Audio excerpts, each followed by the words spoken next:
Hi, and welcome to a very special episode of Two Stout Guys. I'm your host, Kyle. And I'm your co-host, Eric. And we're here with John IV out of Tapped Apple Winery and Cidery in Westerly, Rhode Island. Welcome to my winery.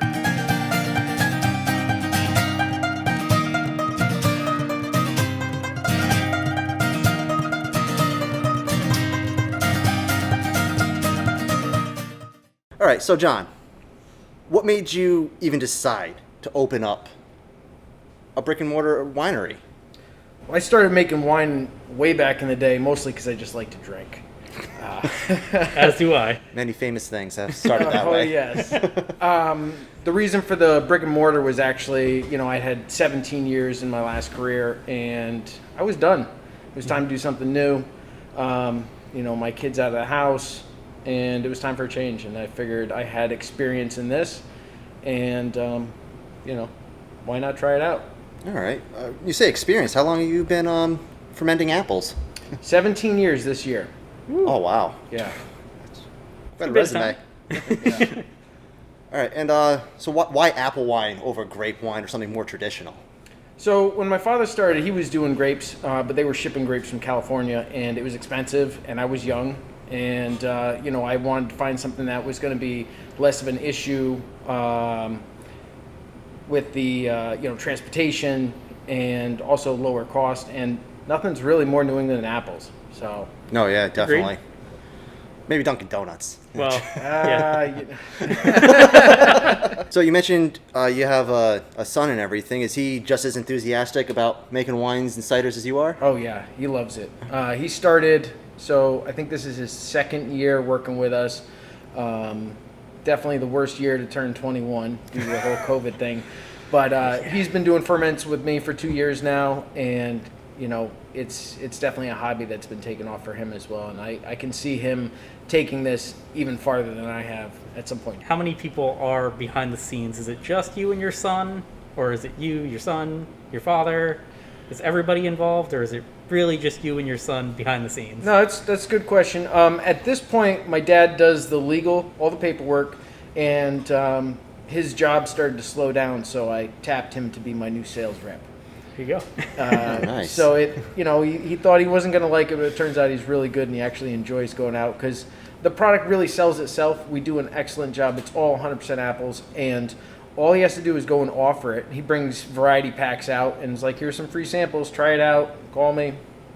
Don't call me. Whatever you want to do. And usually most of the time people are ordering it multiple cases and then coming back for more on a regular basis. So, yeah, I'm pretty happy about it. Oh, nice. I should say also my dad's wife helps out. She does our books. We couldn't do a lot of the things that we do without her, backing us up there. And we have one staff member who bartends. Her name is Lori, and she's basically family after this.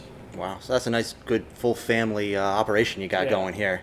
Yeah. That's great. So you started off with the wine and everything. At what point did you jump and decide, hey, let's start doing some ciders too? When we first opened, we had put up the name as Tapped Apple Winery and Cidery, and we weren't making cider.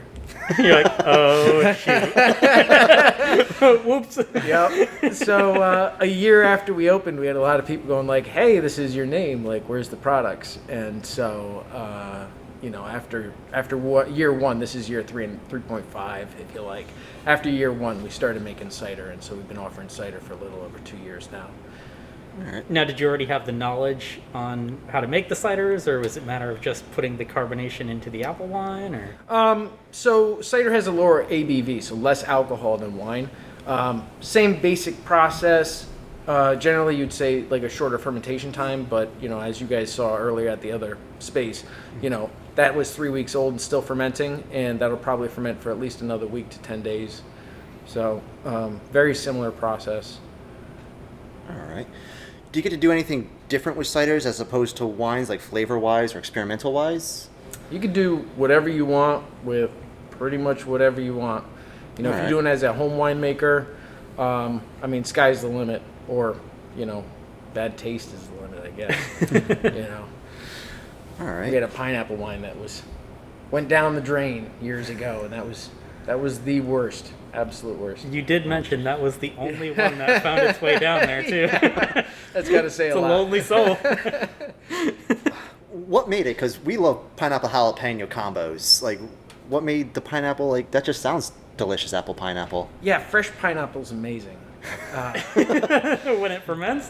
Yeah, that's exactly what it was. Is like the amount of like acid that's in the pineapple. You know, Okay. like it's fresh, it's real acidic, but it's sweet and it's balanced. And what we made, all the sugar was gone and turned into alcohol. Oh, okay. And just not a great idea there. I have done habanero in my wine, which is amazing, and I will do it again. And, We'll be here for that yeah, one. I'll let you know. Definitely. And I would actually be interested in trying pineapple again, but it would be like post fermentation. I would add a little bit of pineapple to it, you know, that kind of thing. You do cans and kegs and everything. Not everything is canned. What helps you decide what you're going to can versus what you're just going to have on tap? So our Tap 37, which is made with Sons of Liberty bourbon barrels, a blend of different barrels from them, I should say. That one we make it in such small batches that we don't can it. For those of you interested, last week we did an episode where we reviewed the Tap 37, so go ahead and check that out. Give us our honest opinion. John liked our opinion. You'll like it too. So John, I guess the burning question, where do you get your apples from? Matt and Kate up at Sunset Orchard in Scituate, Rhode Island, they grow all our apples. They press the apples, and within about 48 hours of them pressing, we're fermenting. So we actually do use these two tanks that you see. One's here and one's over there. They hold about 400 gallons apiece. We usually put 300 gallons in, leave a little bit of head space, and we'll ferment for 3 weeks. And we cold ferment, so run it at about 50 degrees. Keeps more of the flavor in. All right. And then from here, where do they go? We have a storage space, and we'll pump it out of here. We'll bring it to the storage space, and we'll age it for anywhere from 8 months to a couple years, depending on the products. The ciders, usually 8 to 12 months. Wines, 1 year to 3 in some cases, maybe even longer. All right. And once they're done aging, what we happens with drink. them? Oh, we drink them. All right. They get tapped. Yeah. All right. And then we saw it there. You do all your canning right there by hand, right? Oh, what a pain. Oh, I yeah, bet. so we have a 2-head manual canner, and it's literally like you have the left and the right side, and so the can on the right fills, you put in the seamer and you seam it, you refill that one, the can on the left turns off, you seam that one, you refill that one, and it's just one back and forth for, usually it takes us about 4 hours to do 80 gallons. And how many cans does that normally produce in that 4 hours? Probably 25 cases and 24 cans per case. So whatever the math on that is. You guys can do that math. Yeah. Yeah. Put it in the comments. So when we were here, we saw that the cocktails are mixed between your wines and your ciders. Is that a normal thing, or did you guys just think about that? Like, what was the? We kind of made it up. I've never seen anyone else do a wine cider blend, but if you go online, you can see cocktails that have, ciders in them, or sangria with the wine. Haven't seen a whole lot in the beer one, but I haven't actually been looking for beer cocktails. But we just thought it'd be an interesting mix, and some of our wines are really complementary to some of our ciders. So currently the one that we are not drinking because we're sitting too close is our Light My Fire with Tap 37, which is bourbon barrel-aged cider with a smoky wine blended together. And then we also have one which is a sweet cherry wine, which is our Cerise Noir, mixed with our off-dry cider. So it kind of counterbalances the sweetness. That one's really popular. We call it our Cherry Bomb. And, we have customers come in and they make suggestions too. Some of them made it up on the board. People like them, we'll serve them. You can ask me for any blend that you want. Just about to ask you that too. Yeah. So, All right. You see a cider, you see a wine. Yeah, you want it, you tell me. I'll, no guarantees, but I'll make you one. We'll try it out. You're still paying for it. You ordered it. But... So with that being said, what is your favorite? Oh, definitely. This is under the name Flaming Barrel. This is our bourbon barrel with the Light My Fire. That's definitely my favorite. So actually, we've been sipping on this and everything, and when we were here Saturday, I did try the Light My Fire, the wine there, and it was great. Nice smoky flavor and everything, and of course we did the Tap 37 last week, together, it's an explosion of flavor all over your mouth. That's the only way I can describe it. You get that nice bourbon and then that smoky aftertaste. It's, if you like smoky Scotch, but with that bourbon up front, it gives it something different than just a smoky Scotch. That's how I would describe it. Yeah. It's an inspirational drink. It is. I mean, it's essentially sitting around with friends at a campfire, but at a high top table. Right. Like, it's fantastic. With a mask, so we can actually drink it. We just try to make sure to have enough options in the tasting room that you can find something that you like, no matter what you like. I don't really like any of the sweet things on our menu.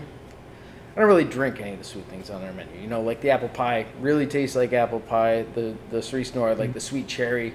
It's a nice sweet cherry. It's just too sweet for me. Like a little sip, okay, thanks. That's all I want, you know. Oh, I see, drink my coffee black. You know, I like bitter, you know. we drink stouts. We know. Yeah. But right there. for me, the Noir, like, I like black cherries. And for me, it wasn't that sweet, fake maraschino cherry or anything like that. Yeah. To me, it was more on it was still sweet, but more on the bitter side of a cherry, which is why I really liked it. Yeah. So, different strokes for different folks. That's it. You got to get down here, you got to try them all. That's Yeah, that's it. So, moving on, your balsamic line. Yep. When we saw that, And you did hear that right, by the way. balsamic vinaigrette, right? Balsamic ciders, to be Okay, but specific. Yes. balsamic ciders. How do you make those? He's like, what are those and how do you make those? So we have some good friends across the river, the Capizzanos, and they have this high-end olive oil and balsamic vinegar shop. And so at one point we had a balsamic spritzer on the menu with some wine. And, you know, we have since taken that off, but we had a bottle of balsamic sitting around. And it was like, you know what? This is really sweet. Our off-dry cider is not sweet. Maybe a little good combination. Try it out. And it turned out to be an amazing combination. And since then, we have expanded to have a full flight of balsamic ciders.